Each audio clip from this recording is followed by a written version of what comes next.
10 वर्षापूर्वी सेफ मुंबई हे एक एम्प्टी स्लोगन होतं. 2004 ते 2014च्या दरम्यान 26/11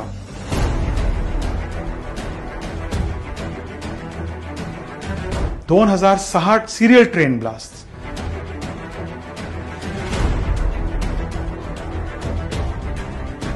2011 जवेरी बाजार ऑपेरा हाऊस आणि दादरला झालेले ब्लास्ट, हे सर्व घाव मुंबईकरांनी सोसले. सामान्य मुंबईकर सतत स्वतःचा जीव मुठीत घेऊन जगत होते. ट्रेनमध्ये प्रवास करताना, थिएटरमध्ये पिक्चर बघताना, अगदी बाजारात बेसिक खरेदी करताना पण मुंबईकरांच्या मनात कायम दहशत आणि काळजी होती. But Mumbai has been safe from terrorist for the last 10 years. ह्याचे क्रेडिट कोणाला जाते?